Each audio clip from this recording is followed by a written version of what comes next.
Good day, everybody. Welcome to the next in Tomorrow Today's In Conversation series. My name is Graeme Codrington, and today I'm going to be in conversation with Keith Coates about adaptive leadership. So welcome, and if this is your first time using Webinar Jam, let's just have a quick look around. I know most people these days are very Zoom friendly, but when it comes to webinars with large groups of people, our team here at Tomorrow Today prefers Webinar Jam. So if it's your first time, maybe just go across to the chat box. If you're on your computer, the chat box is probably off to the right-hand side, and just say hello. Tell us where you're dialing in from. This just does give us a sense of where you are in the world, and we will be able to see that we're being joined from people all around the world at the moment. Thank you very much for everybody who started to do that. The other reason is just so that you are aware of where the chat box is, because we would like you, as Keith and I are chatting, for you to put in your questions. There are too many people signed up to this webinar, so even with us being live today, we're not going to be able to open your microphones to ask us questions live, but you can chat and put your questions into that chat box at any stage. We also have two team members, Anele and Vicky, working in the background to answer your questions. If you do find that you have connectivity issues, please just log out of the webinar and log back in using the same link that you had. That we normally find resets Webinar Jam. And if possible, use Webinar Jam in your Chrome browser. So you can use Internet Explorer, you can use Safari, you can use Firefox, but we find that Chrome is the better browser. So if you're struggling a little bit, log out and log back in from Chrome. That'll be great. Hi, everybody, from Bernard and Graeme and David. I'm just randomly picking up names. Lena and Kieran and Stephen, and just, wow, there's a whole list of you. You've all said hello. And we're logging in from all around the world, from Switzerland to Cape Town to the USA. I hope that's East Coast, Holly. Indiana. Okay, so you're not too early in the morning. We have a colleague who's based out in Hawaii. It would be slightly too early for him in the morning now. So thank you, everybody. It looks as if everybody's good to go. So let me bring Keith in here at this stage. Keith, do you want to join us now? Let me introduce us. As I said, my name is Graeme Codrington, and this is Keith Coates alongside me. Together, we are two of the founders of a company called Tomorrow Today Global, and our organization helps people to understand tomorrow's world today and to think through what some of the disruptive forces are that are shaping the world. I don't know, Keith, have you got any good examples of disruptive forces shaping the world that you've experienced recently? Well, no, not too difficult to think of one, isn't there? And having helped people to anticipate sometimes or even just accept disruptive forces in their world, we then help them think through their organizational design and their leadership response. And that's what Keith and I want to talk about. We're going to talk with each other and then pick up your questions as we go along today. And just to position this, Keith and I were chatting earlier in the week, and we just thought this would be a good conversation to share with all of you.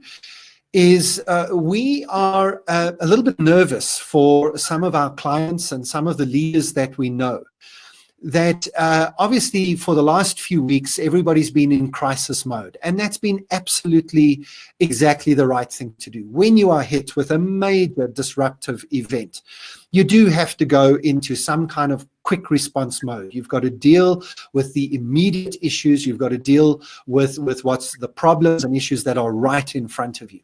And some companies and organizations may still be in that crisis mode.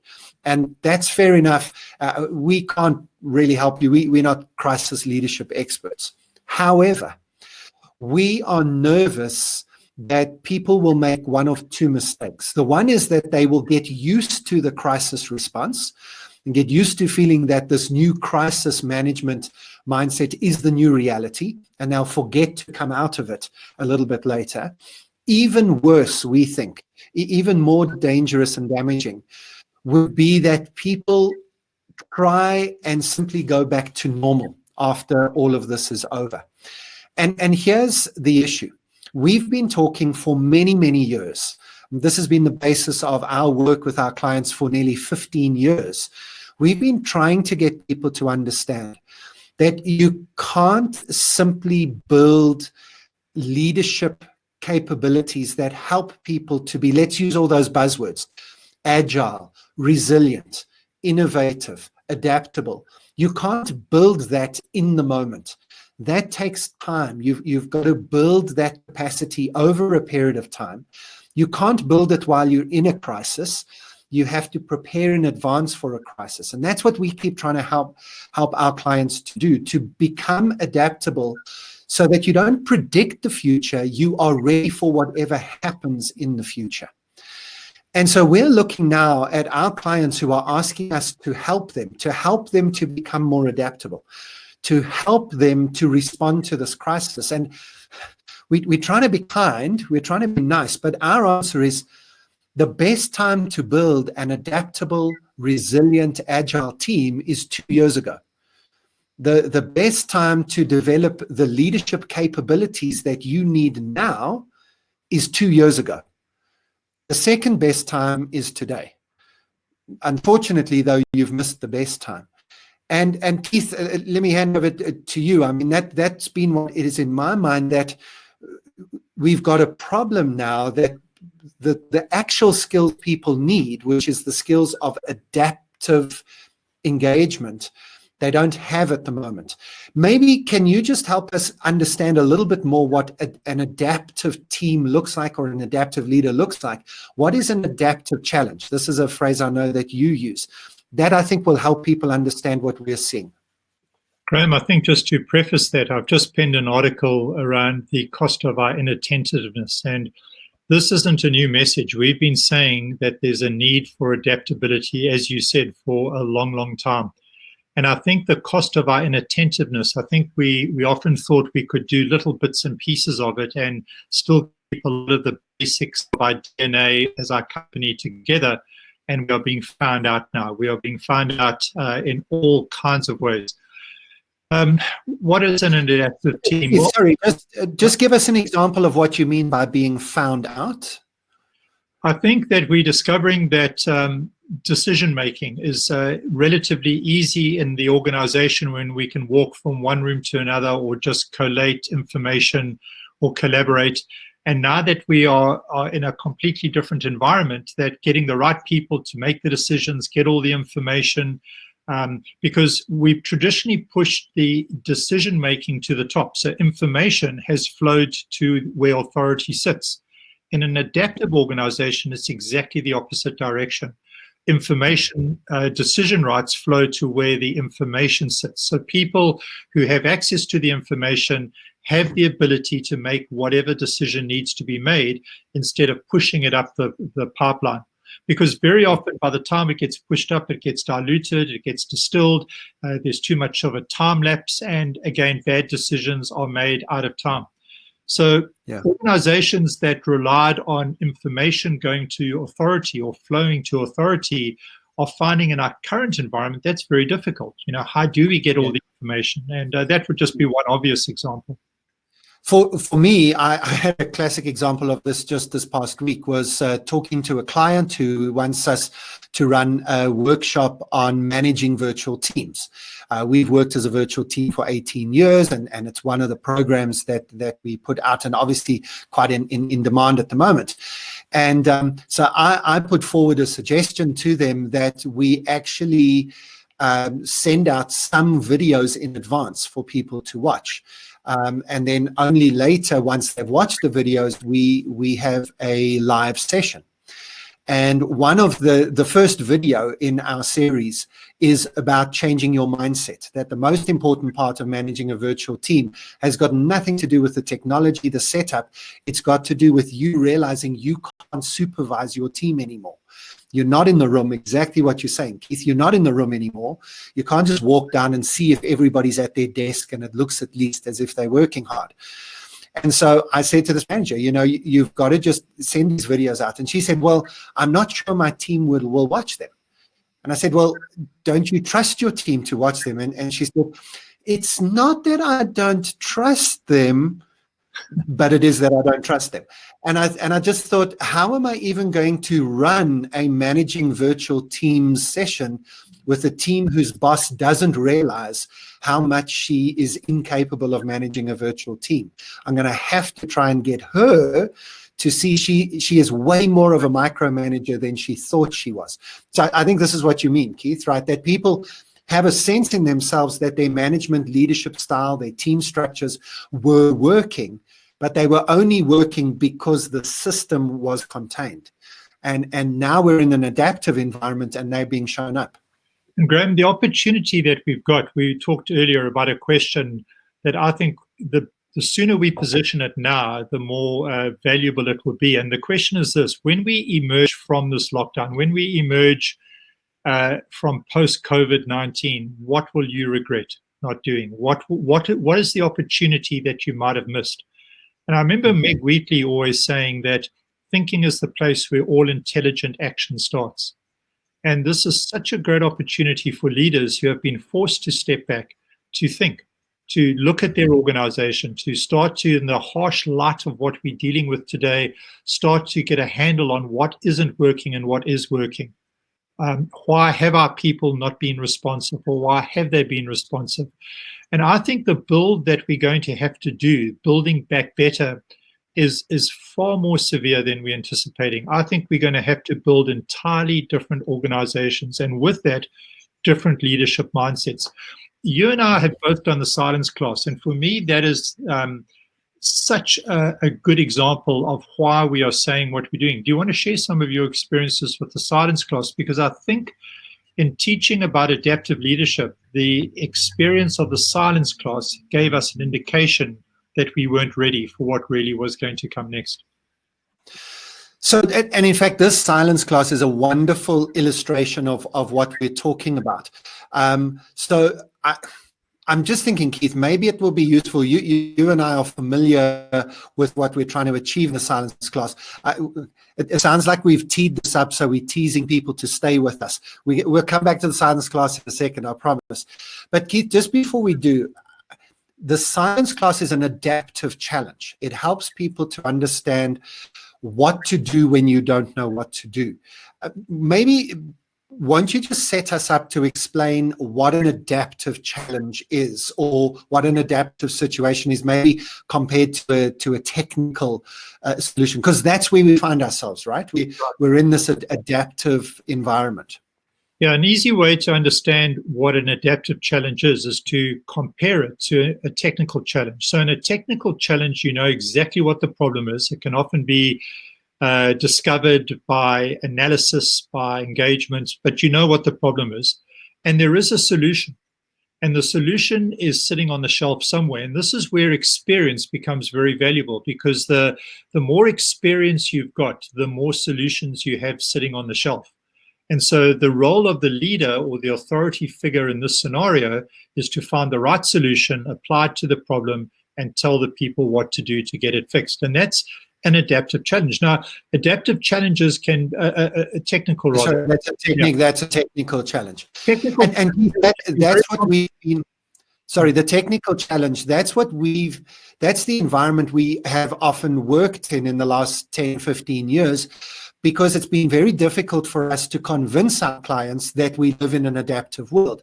Because a lot of the clients look around and they say, yeah, but I've been in this industry for 15 years. I've got so much experience. I know what products our customers want. I know what the supply chain looks like. I know what the industry benchmarks and standards are. And you coming in as this fancy consultant and telling us it's not as it appears. I'm telling you, as somebody who's been in this industry for 20 years, I know what I'm talking about. So we've had to spend sometimes hours giving people case studies, the typical case studies everybody's heard. What did Uber do to the taxi industry? What did Airbnb do to the hotel industry? To prove to people that their environment is a lot more adaptive than they think.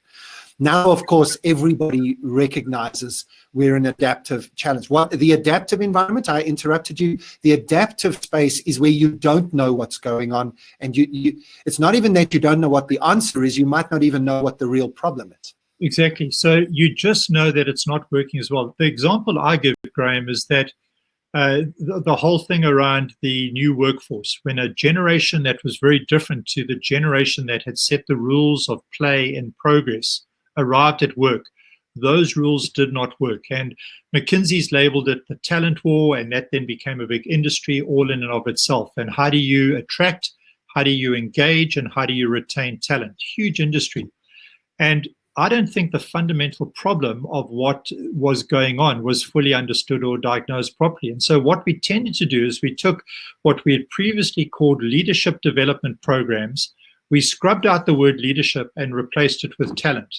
And we pretty much did the same thing with a couple of few twists and turns.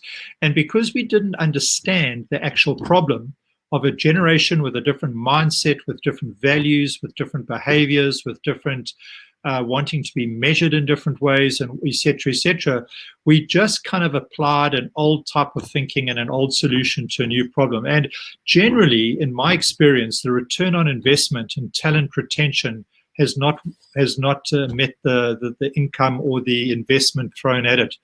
So in an adaptive challenge, we don't really know what the problem is, but the first indication is what we were doing isn't working quite as well as it always has. And what we tend to do at that point is we exhort the troops to roll up their sleeves and work harder. We look for greater efficiencies and cost cutting instead of stepping back and asking a series of questions. Questions like, what is going on here? What learning needs to take place? Where can we get that learning? Who needs to be involved? And this kind of diagnostic approach to really asking what is going on becomes critical. And in the adaptive leadership language, it's called getting on the balcony and off the dance floor. And too many leaders are spending too much time on the dance floor. That's what they're good at. That's what got them recognized and promoted. And so when crisis hits, they just try and ramp up the dance instead of pulling back and getting on the balcony. There's a great example of this in the Vietnam War, where they were worried about their ability to save soldiers that had been wounded. The rate of saving soldiers wasn't what it should be, and they tried to analyze why this was the case. And what they discovered is that when somebody came into the emergency room and there were a whole lot of medical practitioners all trying to do their own thing to save this patient, including the chief surgeon who had the rank in that theater, it was chaos. And what was suggested was that the chief surgeon stand at the foot of the bed and not get involved at all, and remove him or herself from the hands-on application of medical interventions and allow others to do their immediate work before he or she stepped in. So it seemed crazy taking your chief player, your most qualified and experienced person, and saying, step away from the bed, stand at the foot of the bed and observe. And that was single-handedly the most important attribute in actually ramping up the rate. So it's a great illustration of this need to get it, but we're not familiar with it. It's not comfortable work. We don't like doing it. It doesn't feel like work. And therein starts the problem. We fail to recognize adaptive challenges. So over the past few years, we've attempted as our team at Tomorrow Today to simulate adaptive challenges. We believe that almost all of our clients were going through adaptive challenges, but we felt that in order to convince them that their leadership styles were not ready for adaptive challenges, we needed to, in the leadership development space, put people into situations where, and remember, this is the definition, where you don't know what to do. So it might feel familiar, it might feel as if you know what's going on, but suddenly the rules appear to shift. What you were expecting isn't happening. What you thought was going to happen isn't working. What you thought was going to work isn't working anymore. One of our favorites, it is kind of the nuclear option. We have some easier ones that are a little bit kinder on people, but this one is the pretty nuclear option. I know, Keith, you've done it way more than me. I think I've done it about 20 times. You've done it, what, 50 times or so? Over 50, yeah, about that. Yeah. So we won't do the whole setup for you. And I think some of you on the, in fact, tell us if you've ever been in one of our silence classes. Just drop a yes, I've been in a silence class, and maybe even in the chat box, give us a quick reflection on it. I won't go through the whole setup. What you do is people come into a room expecting to do a lecture or a full day session on leadership development. And we get people to agree with us as the participants that they have to take responsibility. A leadership development can never just be a lecture. It always has to be interactive, and you can only learn leadership if you take responsibility for learning it. We give them a number of options about how to learn it. We say, do you want to have a leadership definition? And we unpack that, and that feels a little bit it's too technical and won't really work, and that's not what they're up for. Then we say, well, maybe there's a shortcut, maybe there's some kind of leadership tonic. You can just, like a Red Bull, you can just drink it and become a leader. And of course, we then say it's not an actual tonic, but you want the 1, 2, 3 quick steps. And we realize that's going to be incorrect. And then we say, well, there might be a third way, right? This way might be, and then we start to use some of the words around adaptive leadership. It might be uncomfortable. It might be emergent. It might be unexpected. It might be difficult to engage with. It might be adaptive. Would you like to try this? And they all say, yes, yes, yes. And, are you sure? Are you sure? And, yes, yes, yes. And then the facilitator, myself, Keith, and one or two other members of our team who do this, what we do at that moment is we sit down in a chair that we had near the front of the room, and we say nothing for the next little while. When I say little while, the longest I've ever run one is over 5 hours where I said nothing. Keith, I think the longest you've run is also close to 5 hours, 4.5 or so. And average for you, Keith, what's the average length when you remain silent? Hour or two? Probably about an hour and a half to 2 hours. Just you want to create enough material that when you do re-enter the room and re-engage, you've got enough material to illustrate the theory of adaptive leadership and work with. So I'll get to what we're doing in a second. Let's talk first of all about what it feels like. Imagine you're a participant. You've come probably to a business school. You've flown across the world, possibly. You're feeling that you're in a very prestigious program. And now this idiot facilitator up front is just staring at you. The first few minutes, a few people think it's some kind of theater act, and so they all sort of stare at you for a little bit. Then 1 or 2 people kind of switch on and go, oh, okay, this is not some kind of theater. They remember what you just said, that they have to get involved. Typically, the alpha male jumps in first with a bit of humor to try and diffuse the situation, and then they go into work mode. And Keith, this is one of the things. Let me interject there, Graeme, because humor, you're right. Humor, in my experience, almost always is the first response. And I always say to leaders, pay very careful attention to the use of humor in your team, because we often use humor to step back from an edge. So the silence has created such an edginess.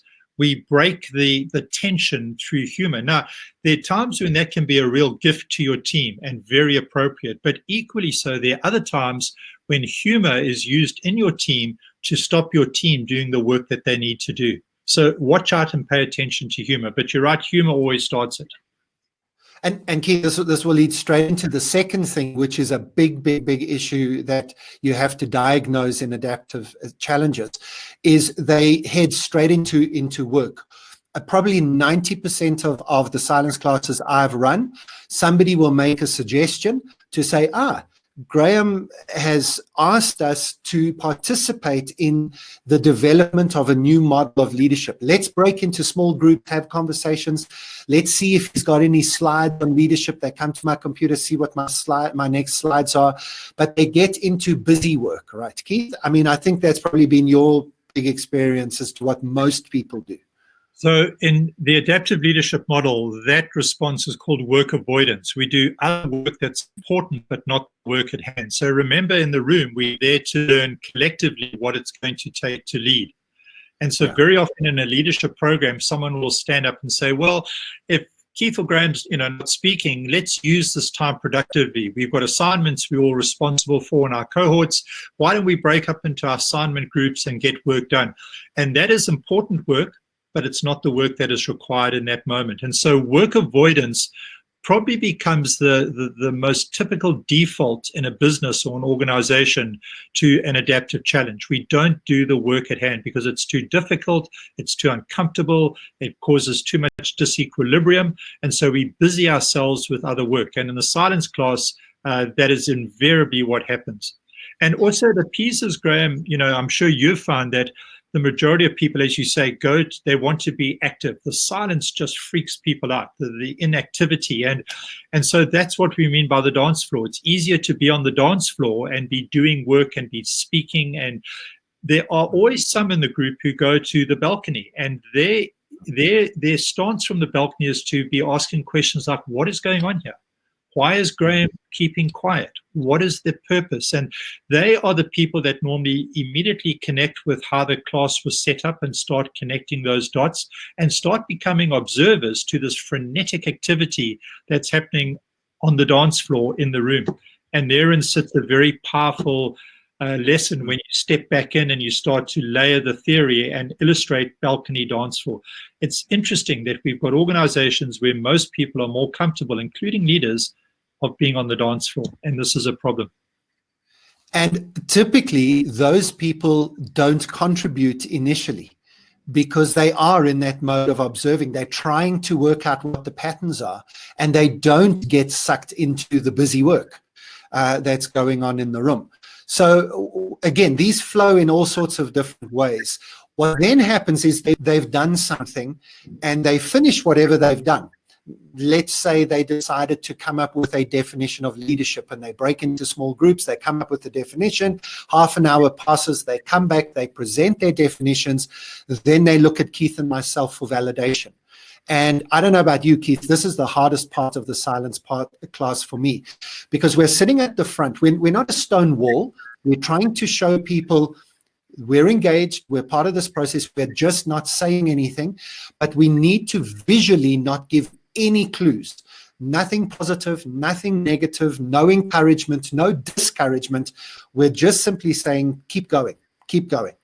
And at this stage, they typically come, they present it. Often it feels like they're presenting it to you like a child at school who's showing you their project, and they're wanting your approval.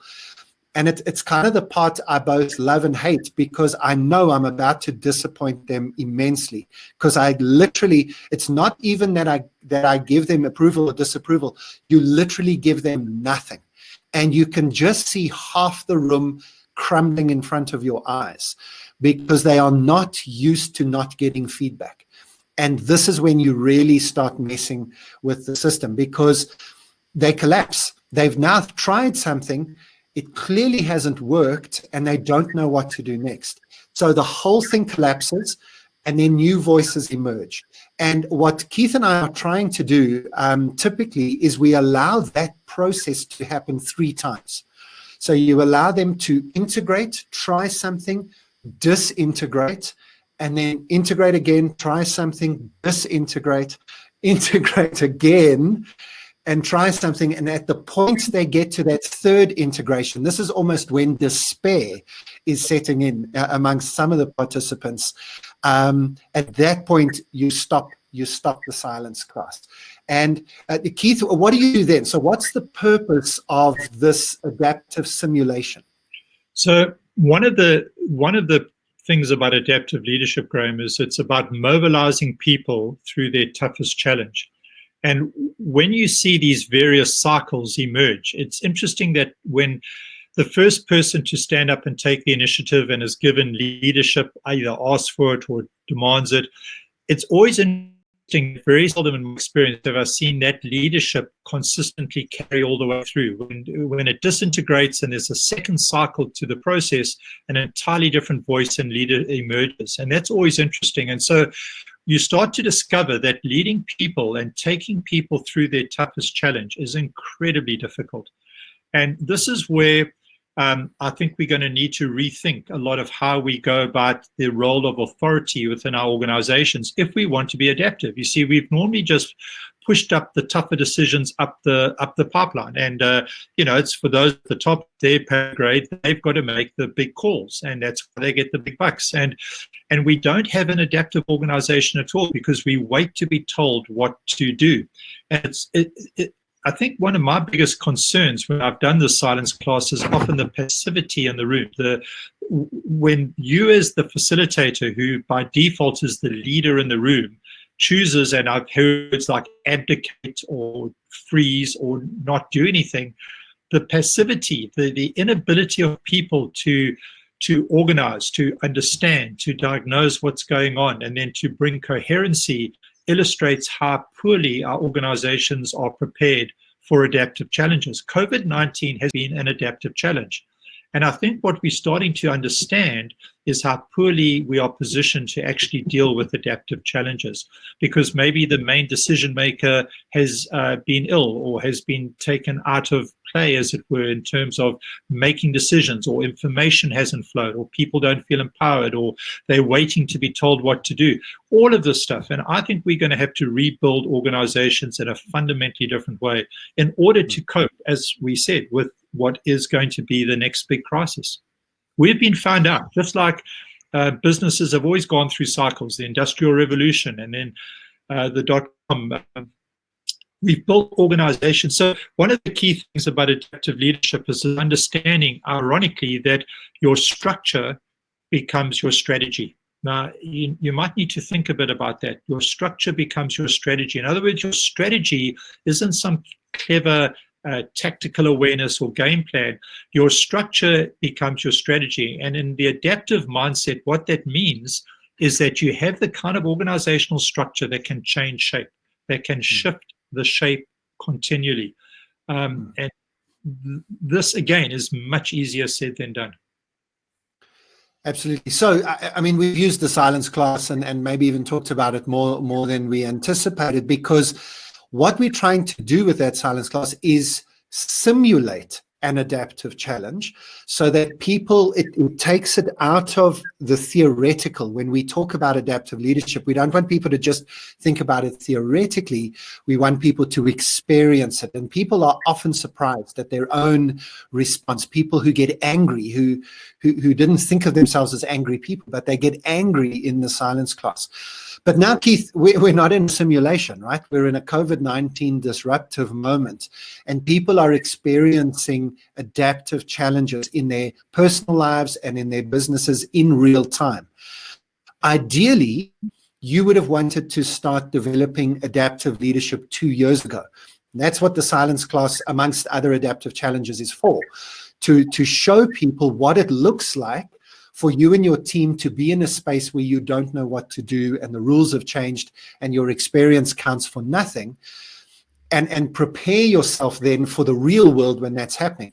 Now people are in it real time. Keith, maybe can you just take us through 5 or 6 of the principles? We've mentioned some of them already, like the balcony and so on, but could you just take us through some of what an adaptive leader actually needs to learn and do in order to be an adaptive leader? Because this is our thought. We think leaders can learn in real time what adaptive leadership needs to be, and then continue to be adaptive leaders after the crisis is over. So you actually use this adaptive moment that we are in to fundamentally shift yourself and your organization. So what does an adaptive leader need to do and learn and be? So I say this cautiously because we've been disrupted so much, but in a normal setting, pre-COVID-19, a good adaptive leader realized that their role was to create disruption and not create stability and normality. And so, and that is so counterintuitive, isn't it? You know, you kind of assume very often as a leader, you're there to comfort, to protect. Those are the roles of authority: to provide direction, to control, to protect. And authority has a place, but an adaptive leader was somebody who was willing to disrupt, to challenge the assumptions and the orthodoxies. And I think in this situation that we're in at the moment, Keith, it's not about creating disruption, It's about not trying to get out of the disruption too quickly. So in this space, your second principle, I think, might be being careful of what I call busy work, being careful of the work that's not actually the real work. And I think that's what a lot of companies have done. Sure, if there's a crisis that you have to get through, of course, focus on the crisis and get through it. But the danger is that we move too quickly in this COVID time to saying, what's a new solution? Rather than saying, is this COVID time unearthing some deep structural issues in our economy, in our industry, structural issues in our team? And you don't just want to paper over those issues. You want to make sure you fully understand them, even live with them for a little while. And that would lead to the third thing, which I think is diagnosis. And I know that's something you are really passionate about helping leaders understand, because I think too many people skip the diagnosis phase, right? Yep. I have a little book where I collect great questions. I'm a collector of questions, and you see them on billboards, you get asked them, you read about them. And I think smart leaders today are leaders who ask really great questions. And you can ask a question when you know the answer. So when you ask a question to which you know the answer, it's a way of almost testing. The person who you ask the question to normally knows you know the answer, and they're scrambling to give you the right answer or the answer you expect. I'm not talking about that kind of question. I'm talking about questions where you don't know the answer, and you genuinely ask your people what they would do, how they would do it. And there's some great examples. Dave Novak, who's the CEO of Yum International, that's Kentucky, Pizza Hut, and Taco Bell. I have a friend who worked on his executive for many years. He wrote a great book called Taking People With You, and he was known to walk around his business, which is the largest in their industry. And whether he was with somebody behind the counter, somebody in the kitchen, or the manager, he would ask questions like, if you had my job, how would you do it? What do you think I don't know about this business? And he became really well known for asking and engaging in these kind of questions. And again, it sounds so easy and it's not a new message, but I'm often appalled when I sit in an executive meeting at how few questions get asked, not only by the leader, but by everybody. And if the CEO, if he or she is not asking questions, by default, they don't give permission to others to ask questions. I once had a CEO say to me, but Keith, if I ask too many questions, it will appear that I don't know what I'm doing. and that's the kind of mindset behind it. I'm the expert, I'm the person with all the experience. I can't appear vulnerable. And Graeme, these are the kind of mindsets we've got to smash. And the mindset that produces that is the mindset that builds the kind of Lego, the organization. And we've got to fundamentally unbundle all this. So Keith, Caitlin's asked a great question that will lead in, and I am watching the questions, and we're going to start answering them now. These are great questions coming through. Caitlin has asked, what does this mean for organizational structure? And I know there's huge implications for the way we structure our organizations. Well, Graeme, why don't you, I know we were talking earlier about some of the slides and going back to the Industrial Revolution. Would that not be a good time to show those? Should we try this? Keith and I are having a little bit of fun just a little bit earlier today. Let's see. Let's see if we can make this work. See if we can make this this work here. So if you can see your screens, you should be seeing one of my favorite movie references. Keith and I argued about which character we should use here. So this is Obi-Wan Kenobi from Star Wars. Just relax. This is not a Star Wars conversation. Just using this example here. So before the Industrial Revolution, 200 years ago and before, the way in which organizations work, we really didn't have organizations as such. But we would pass on skills and we would develop organizations by a master, in this case, a Star Wars Jedi master, who would train a young apprentice. And this occurred in pretty much every profession and trade around the world, whether you were a farmer or a cobbler. You would be good at your craft, and then at some stage in your life, you would take on an apprentice. That even might have been one or more of your own children, and you would train them up. And here's why we need to show the screen now. This is really high tech stuff for two old guys. But your apprentice needs to grow up to become a master himself. Now, for Star Wars fans, I do realize the limitation of my analogy now that the young Anakin Skywalker ultimately becomes, spoiler alert, Darth Vader and goes over to the dark side. Right. Stay on point. Stay on point. Sorry. Star Wars, we're in real trouble. Keep that. Keith, there are going to be some Star Wars nerds here, and they are going to make that point. I just needed to say, don't. Okay. So the Industrial Revolution comes along, right? And the genius of the Industrial Revolution, probably we can even attribute this to one person, Frederick Taylor, who brought in scientific management. If you've studied an MBA, you will have heard of Taylorism, scientific management. It was the basis on which Ford Motor Company and Westinghouse and, those early case studies that we always talk about in terms of organizations, it was built in that. This was the genius. Here you see it on the slide, is that now one master, let's call him a manager now, could have multiple apprentices, let's call them staff or workers, and we built structures and infrastructure, and we even built physical spaces that would make sure that the master was able to extend his reach, or her reach, it was mainly his reach at that stage, over a variety of apprentices. What happened is one of those apprentices would grow up into the supervisor and manager role. Because there wasn't enough space for everybody to grow up, some of them would leave the organization and become masters in their own other organizations. And that was the model. We know this model. This is the model that still exists. Now, for the last few years, we've been trying to think of new models. Probably the most famous comes out of initially Zappos, which was bought by Amazon, and then Amazon took over Holacracy.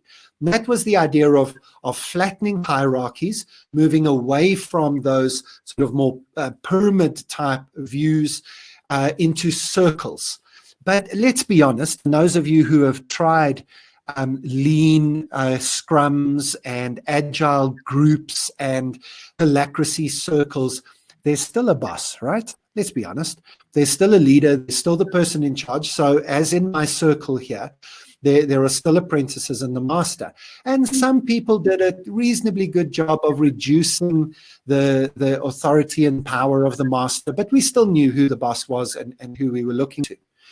And what we really need now, we believe, is probably best labeled as a protean organization. And Proteus is an ancient Greek myth about a shape-shifting god who was very, very difficult to fight because Proteus could suddenly shift his shape to be different things. So you think you're fighting a lion and then suddenly he turns into a tree, and then you trying to work out how you fight a tree and he turns into a tornado. And so Proteus is about this constant shape shifting. And so what we need to do in our organizations is we need to move away from some of these structures to an environment where everybody's linked to everybody else. And in fact, you can remove the circle completely. And now this is where my animation skills fell down. We'll have to get somebody to help us. Because what we now want to do is we now want to move these people around. And if we move these people around, the lines between them would still remain. So the shape can change. It doesn't have to be a circle. It can be any shape we like, because we're not worried about what the shape of the organization is. We're worried about the linkages between people. Now, Keith, if you want to translate that from Star Wars talk into business language, this is stuff like self-organizing teams, right? Yeah. And delegating the information down into the organization. Graeme, I think to kind of earth it in everyday organizational language, two of the biggest impediments we've got to achieving this kind of thing would be things like silos, where we've become specialist in our knowledge that hasn't been shared or translated across the silos. And the second thing would be things like best practice, where we find a way to do it, the best way to do it. That's Taylorism in extremes, and then make sure everybody does it exactly like that and stops thinking just do it in that way. And these take different shapes or forms. And so when you start breaking down silos, when you start breaking down assumptions like best practice and even benchmarking, because again, the fallacy of benchmarking is that you're only measuring yourself against those in your own industry. And the attitude is, as long as we're ahead of our competitors, we're doing okay. But your competitor might not even be in your industry. And so we need to, and this comes back to what and who is an adaptive leader. An adaptive leader is somebody who's looking from the balcony, looking far and broad, and is willing to disrupt, is willing to challenge assumptions, does not know all the answers, is willing to experiment in finding the answers. And that experiment is a collective experimentation. So organizations that have become very adaptive, one of the places they've started with is information. And they've said, you know what, if we really want to extend decision rights throughout the organization, we've got to give people the information that makes their decisions responsible decisions. So rather than collect information at the top, they disseminate information down. So it's not on a need to know basis. It's not on a only if you've got the right kind of status do you have. Now, this can be scary because there are some genuine cyber concerns, security issues. But a lot more can be done than has been done. And again, it's unraveling this mindset, because when we talk about this in the classroom, people know the logic of it holds true, but that unwillingness to actually do it. And so that comes back to control. We're going to have a conversation around control. Most organizations today, it is about how do you guard control, and control is guarded by your structures, by access, by information, by your, we're going to have to be willing to give up control. If you want an adaptive organization, you can't control it. Now, there are examples of how and organizations that have done this, but this is fundamental. And so even in teaching leadership, the challenge that you and I have often got really frustrated about is that those institutions we've worked with want to control the process. They want experiential learning, but they don't want it to be a real experience. They want the outcomes to be predetermined so that everyone's happy and everyone's comfortable. And I just don't think learning can take place like that. So I think we've got to go back and rethink completely how we develop leaders and what that learning process looks like. I think we've got to change the metrics that underpin development and what development looks like. And then when we get back into the organizations, we've got to be willing to blow things up, and we've got to be willing. And this can be done in a way that is, doesn't mean everything goes out the window. It can be done responsibly, but it is a massive undertaking. In fact, if you've got a senior leader who's willing to lead this way, it becomes relatively easy because he or she creates the climate or the culture to allow this to happen. Yeah. Keith, Ching Mia Kuang, and I'm not sure if Ching or Mia is their first name, it's put two questions in that both will tie in here. So I'll give you both. He or she comments, adaptive leadership seems to mean that we increase the power of leadership by reducing it. So we increase our power by reducing our power. And I think that's just what you've been talking about. And then let me read the second comment. I agree that leaders need to adapt, but how do you balance this? Too much adaptation or adaptation may mean losing your focus or give followers a feeling like one is a chameleon leader who just swaps horses, when you're crossing the stream. So I love that analogy. So how do you do that? How do you give up control and authority and power without losing control and authority and power? I suppose, that's a solid question. That's a very good question. And again, there are preconditions that allow adaptability to be implemented, like we're talking about. And a precondition would be a real clarity of purpose and a sense of trust. And that, again, as you said earlier, doesn't happen because you say it's got to happen. It doesn't happen overnight. But before you can start disseminating information, and before you can start creating a greater spread of decision rights, you have to make sure that your people are both competent and have clarity of purpose. And that work is foundational. If that work doesn't happen, it will be chaos. So, Keith, we're probably agreeing with Ching Mia Kuang in saying if you simply just try to jump to the end of the adaptive leadership process, you're going to fail, because you can't just give up control on day one. You've got to build the the trust in your team. You've got to build a sort of, was it Stanley McChrystal who called it a shared consciousness in your team? So you've got to believe and know that your team understands the objectives as well as you do. And if you don't have that in place, you actually can't give up control. So we're not just saying give up control, let everybody make whatever decision they want to. We're saying work hard to ensure everybody understands the implications of every decision that has to be made. No, absolutely, Graeme. And I know you and while we share a reluctance to maybe go too much into military models, but if I was listening to this and somebody said, well, please, give me some books to read, there'd be 3 books that I think would be absolutely paramount, fundamental to read. One is Halflich's The Practice of Adaptive Leadership, where in the first 30 or so pages, he unpacks the theory of adaptive leadership. And then the rest of the book is very, very practical. Lots of questions, lots of exercises, lots of ways you can build the adaptive muscle.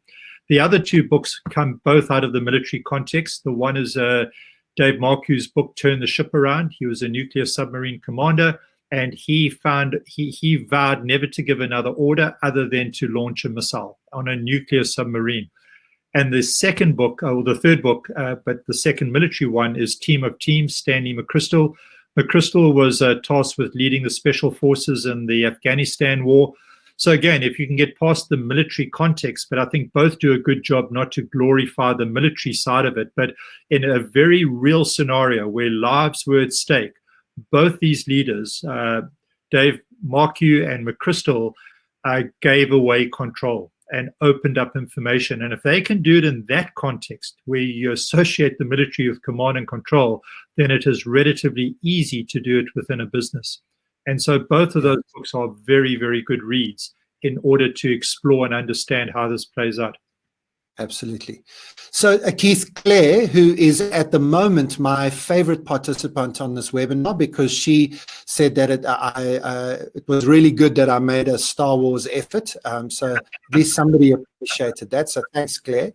But she also reminds us that maybe in my exuberance over my Star Wars example, that we didn't quite finish our list of what are all of the characteristics of an adaptive organization, an adaptive leader. Claire, part of that is because there isn't a list. There isn't a list of 8 things that comes up in a nice little neat acronym. Part of it is a mindset you get into. So we've mentioned a few things. We've mentioned diagnosis. We've mentioned getting onto the balcony and off of the dance floor. We've mentioned delegation and shared purpose and consciousness. Keith, what haven't we mentioned yet? We've jumped around a number of things, but if there was a list somewhere, what haven't we mentioned yet? Yeah, there's so much to it, Graeme. I mean, an adaptive leader broadens their bandwidth. They look far broader than often leaders are encouraged to do. So what does that mean? How do you broaden your bandwidth? And the reason for doing that is that you become more susceptible to nuances, to trends, to disruptions that are not within. We've been so focused within our sectors and within our industries and our metrics, so broadening your bandwidth. You could get into what it takes to build an adaptive culture. When you look at the role of, what is culture? Whenever you get a group of people working together, you have an organizational culture, and culture is impacted by a whole range of business practices. And so there's endless work for the leader to do in that area. I think adaptive leaders understand their need to act politically as well. This isn't about everyone being automatically agreeable. There are always going to be people that oppose, that look to subvert what is being done. And so a good adaptive leader is very political. They realize very quickly how they can create pockets where they can get people on board and what the consequences of not getting on board are. So it goes to areas of emotional intelligence, which again is a well-worn theme. But if you're not aware of yourself, we often talk in Tomorrow Today as you lead out of who you are. And if you're not doing that work on oneself, it makes it very difficult to become a truly adaptive leader, because adaptive leadership is not just a cloak you put on. It's not 5 things you go and do. It stems from so going back to the silence class, and why I love doing it, Graeme, and I'm sure you're the same, is that every time I do it, I feel like I'm learning, because I never quite know how it's going to turn out. And as somebody who often doesn't like conflict, I had to stop myself from rescuing the group when conflict started to bubble. Everything in me wanted to get up, intervene, bring back a sense of normal, let people breathe. And I had to realize that was my discomfort with conflict. And I had to learn how to sit through that and allow the conflict to flow. So being an adaptive leader comes directly out of leading out of who you are and understanding your own biases and your own shortcomings and your own strengths, and then working that. That's why it's not just an ABC 1, 2, 3 kind of formula. Yeah. So Keith, Aldrin asks, what's the biggest constraint for an organization in achieving an adaptive leadership style? Autocratic control at the top. Somebody who's not willing to hear anybody else's opinion, and it's all about control. With that then comes often linked to outcomes. An organization that says we've got to get to this target regardless of whatever, because that then focuses the mind, it concentrates, there's no room for questions, there's no room for experience. I was working in a leadership program some time ago, the global retailer, and they said we want to develop the kind of leaders that are emotionally intelligent, who can hold paradox very well, who can live with ambiguity and all that. But it was a retail organization where there was a very clear bottom line. It was the culture was built around efficiencies. And so the executive who signed off on this program, as people from the program started to go back into the organization with this kind of mindset and skill set, they were taken to the cleaners, because they were working for line managers who didn't understand the language. Their questioning was seen as indecisiveness. Their willingness to engage ambiguity was seen as a weakness, not a strength. Their ability, their questioning and inviting others to. So it was just a disaster. And basically, long story short, we had to go back to the executive in this case and say, do you really want this? Because if you really want it, you are going to need to change your organizational culture, and the culture starts with you. So we've got to be careful what we wish for. And if we really want an adaptive organization, and an organization that could fly during what we've experienced through COVID-19, well, be careful what you wish for. If you want that kind of organization, it's going to mean an unbundling and undoing and unraveling of so much of what we've taken as the norm and of good business practice.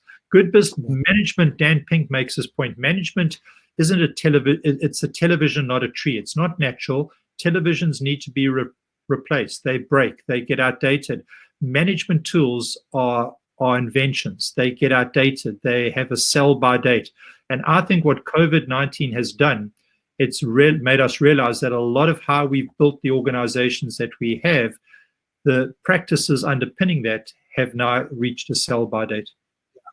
I think Gary Hamel is also very worth reading on this point. I think his book, What Matters Now, which is kind of probably 10 years old, but again, some of these people who have been some of our teachers and people we've looked at, they've been saying this stuff for a while. And I think this is the point, Keith, is we think there's a wonderful opportunity right now in the middle of this COVID crisis for you to not just think about how do I deal with the crisis. There've been a few questions, we're not going to get to all the questions now, but there've been a few questions where people are asking, how do I deal with my team now? My team is in crisis now. And yes, although those are important questions and you do have to get through now, what we are passionate about is about helping you use this crisis as a way of setting up leadership, which, remember, the rest of the 2020s is not going to be plain sailing. It's not like we're going to get out of the COVID crisis and then everything's going to be easy again. It wasn't easy 6 months ago. You were facing disruption. You were facing AI and robotics and automation and regulation and deregulation and globalization and nationalism and paradoxical situations. You were facing Brexit and maybe 17 more years of Trump and all sorts of things, and none of these things are things we prepared for. We don't know what the world looks like in the space. COVID is just one of a multitude of adaptive challenges that are coming your way in this coming decade. And so why not start now? That's our message from Keith and I. Why not start now? But Keith, Nick asks, do most organizations turn and run when they hear us talking like this? I mean, some leaders are up for it in concept, but when you try and do it to them in reality, it's difficult, isn't it? It's very difficult. And, one of my frustrations is knowing how needed this has been, and the inattentiveness to it, or the lip service, or the polite engagement, and nothing really changes. So yes, it's a big ask, but I do think, Nick, that when we get back post COVID-19, there's going to be a real attentiveness. We understand what hasn't worked. We've been caught swimming when the tide, naked when the tide's gone out. And I think there's going to be a readiness to say, all right, how do we build back better? And I'm excited about that. But up to the point, it's been, and again, we come back to the leadership industry. Graeme and I are involved in the leadership industry, and we've been saying for a long time it's a broken model. And the leadership industry has been telling you as clients, you need to change your business model, but have been ignoring that very message themselves. And big leadership, prestigious institutions who are the iconic kind of Jedi masters of developing leaders have been found out. And I think there's an awful lot that's got to change. And I look forward to being part of that, and learning what we as Tomorrow Today need to learn, but then this rebuilding. And any organization that is sincere about that, it's actually easier because of the sincerity, because of the willingness. When you're chipping away and the leader's really not willing to entertain it, very difficult. It really won't happen. So listen, we know that you gave us an hour and you've got places to go, people to meet, things to do, other webinars to attend. So we finished the hour. Keith and I don't have to run away. So if you don't need to run away, stay around. We'll answer a few more of your questions, Rosalie, Jim, and a few others. Just very quickly, you can see this in the chat box. If you can't see the chat box, just have a look at your screen. If you go to this website, so no www, exactly as you see it there, bit.ly /same planet different world. Please notice the capital S, P, D, and W. You do need to put it in like that. So either just click on it in the chat box or copy it down exactly as you see it, bit.ly /same planet different world. You will be able to get linking directly into LinkedIn to Keith and myself, and you can send us any questions you want to directly there. You can link to our team at Tomorrow Today, and we can answer any questions you might have. We will also send you a summary of the adaptive leadership model and a summary of how we are approaching helping organizations implement adaptive leadership in crisis times. That includes, by the way, the work that our team has done on how to do that in a virtual environment. Obviously, we can't come and sit with your leaders in a room at the moment, but we've been working on this over the last 2 months, and we have a model that we can bring this adaptive model into your leadership teams and help you. So you'll get all of that information. It's all for free, no obligations. Just go to bit.ly /same planet different world with those capitalizations. So if you do have to rush away, thank you very much for spending the hour with us. But Keith, there are some questions there. Let me pick up Rosalie's one. She said, I know that today's been mostly aimed at business, but how would you bring adaptive leadership into government, into public sector? Gee, that's a great question. I wouldn't pretend to be an expert. I've played very little. I've done some work with governments and the public sector, but not a great deal. I think the politics are very different, so that would need to be recognized. But I do think it's as critical. And so, very often you despair when you see the policy makers' mindset towards something and how out of step they can be. I think of the education system in South Africa. Many of you are from South Africa, not everyone, but very often the policy makers around education have been very out of step with what needs to happen and be done in order to deliver an effective educational system. It could be applied to health, the healthcare maybe. So I think that, again, COVID-19 is going to reveal policymakers and decision makers in government and things like education and health and other sectors of public service for what they are, as archaic, bureaucratic, out of date, not agile enough, not asking the right questions, not using their resources wisely. The reasons for that, I'm not an expert. Graeme, I don't know if you've got any thoughts on that. No, look, I mean, we do have one or two people in our team who do know politics. We have one or two people in our team previously who've gone into politics. So, we do know that our models and our systems do apply, but I don't think Keith and I have got between us enough experience to comment. What I have done, Rosalie, is I've put a link to a video that I released a few days ago into the chat. So it's on YouTube, or you can just go to my YouTube channel and search back for adaptive leadership a few days ago. And in there, I talked about the fact that we are experiencing in real time in our countries, we are experiencing what it feels like to work in an adaptive team. So the government will come on, whichever country you're in, the government will come on Tuesday and will say, right, these are our plans, and we're going to start rolling out the plans for easing the lockdown or, doing something. Then 3 days later, the government stands up and says, no, we're doing something different now.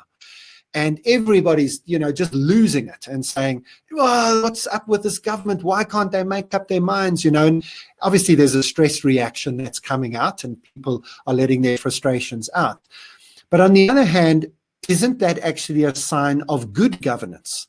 That the government said, we have a plan, and the plan is the best plan we have given what we know now.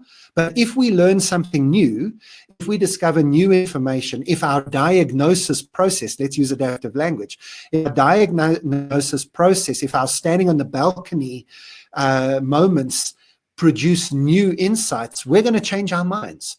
And you have to get used to that. You have to get used to the fact that the systems and structures will change regularly, that the policies and procedures are adaptable. And I think that government is actually leading the way at the moment in showing us that that is, in fact, the best way to respond to an adaptive challenge. And I think we're seeing that the competent cabinet ministers in every country are the ones who have deep expertise in their ability, have built a competent team around them that they trust, are willing to listen to expert people from the outside, are willing to listen to multiple sources, not just people inside their specific domain, and are willing to be transparent in their communications, explain why the decision was made, and then explain why the decision was changed. And I think when you do all of those things, you reduce the frustration in people who are following you, and you gain confidence of people that your next policy decision and your next pronouncement is going to be an equally good one. So I don't think that government needs to think we can't do this because government is too structured and process driven and so on. I think government could change and be adaptable and flexible as well. Graeme, I'm aware of one or two school models, and I hesitate to say too concretely who they are then, but that have experimented with adaptive leadership in a school system where everything's by bells and whistles and it's very regimented, where they've thrown out, they've created a very different, Finland would be one obvious example. So I think that whatever the sector, be it government, be it education, be it business, the principles of adaptive leadership hold true. And it might look and play out slightly different from sector to sector, but it's the principle, because all of those sectors are governed by a universal context. And again, businesses need to respond to the contextual change in which they are being businesses, or in which you are being a government. So it's not as if it's a fad it's coming on. It's saying, what is the underlying context in which we're operating? We're living in a world that is interdependent, that is complex, etc. And that impacts on everybody. What then the solutions are will play out and be nuanced, but it's in response to the global context that we're talking, really. So Keith, just in that flow of what we're saying, Aidan asked us quite a while back, I hope Aidan you're still on, what is your advice on how leaders can manage their own emotional reactions and stress in adapting to new dynamics while leading people? Yeah, this has been interesting because McChrystal found out that when he went virtual, and I think you'll relate to this because most of our conversations are happening on this format. And what you're discovering is that your body language becomes so critical. So a leader who is in a virtual session like this and takes off their glasses like Graeme's doing. I can do this. Yeah, exactly. We both had the same thought. So there's a whole raft of stuff coming out now about if you're going to engage your team virtually, how important it is in terms of how you show up and even looking away. So Keith, I shouldn't.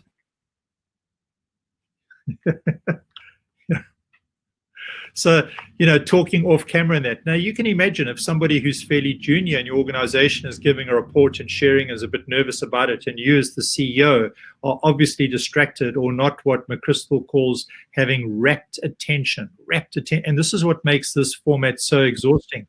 So, there are a whole ton of things that leaders need to be aware of in terms of emotional intelligence, how they show up, their body language, their reactions. And very often we're not aware of what we don't know. And so if somebody says, but you keep cutting me off, you might say, no, I don't. And it needs to be pointed out, which brings into play the role of feedback. We talk about feedback all the time, and feedback's good for everybody else except me.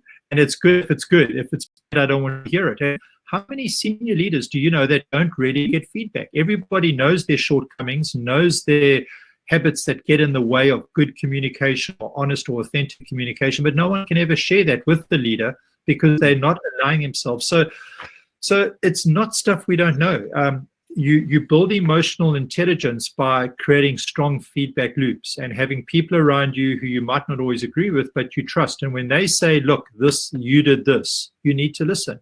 And you build in the mechanisms that say, look, I might disagree with you, live with me for that, but I will give it serious attention. So you create feedback loops around you, how you show up, your own behavior, your own words, your own mindset, and then that's the most profound way, because you're getting constant feedback. We're often not who we think we are. Yeah.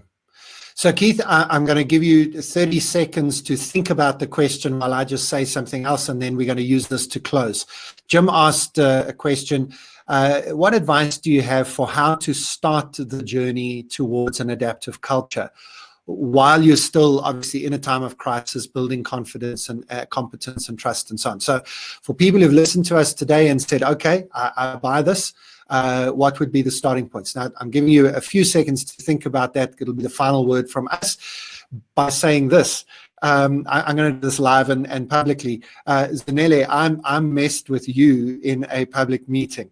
Zanele and Vicky have been our team in the background today. Thanks so much for doing that, Zanele and Vicky. So we just say thank you to the team for being in the chat room and backing Keith and I up. But Zanele, me to you, I did switch my mic off and speak to somebody else while you were speaking in a team meeting earlier in the week. And I've looked back at the visuals of that, and that wasn't a cool thing to do. And I think that's kind of where leaders need to find themselves. This whole virtual space is a new space for all of us. And we're learning as we go along. So maybe grace and patience is something we should extend to each other. But Keith, now to you, final word from us today. Where would you start if you really do want to start becoming an adaptive leader and organization? I would start what we mentioned earlier at the point of making sure there's clarity of purpose and there's competency in the team. So I'd start with questions around what are we doing? What are you trying to do? How does your contribution contribute to what we are trying to do? And I would test that. I would go around asking questions that give me an understanding that people understand what our joint purpose is, that link to that they are competent in doing their jobs and are capable of delivering. And when that foundation is set, I would then start to build the blocks of adaptive leadership. I'd start to disseminate information. I'd start to give away control. I'd start to challenge assumptions. But I would start with clarity of purpose. Do our people really understand what they are doing and how what they are doing contributes to us achieving our organizational goals? And are they competent? Because until those are in place, you can't put any of the blocks in place. Absolutely. So thank you, everybody, for joining us. Thank you for those who have stayed with us for the extended Q&A at the end. Don't forget that you can go to that website, bit.ly/same planet, different world, to get connected with us and to get some additional resources that we'll send to you. This webinar has been recorded, and in about 12 hours' time, you will receive an automated link that will let you know how to get hold of the replay, or you can just go to our website, tomorrowtodayglobal.com, and look at the webinars link, and the recording will be up there in a few hours' time. Keith, thank you. As always, great conversation. And if we can help any of you to become adaptive leaders in organizations, we'd love to do that. Thanks. Bye-bye, everyone.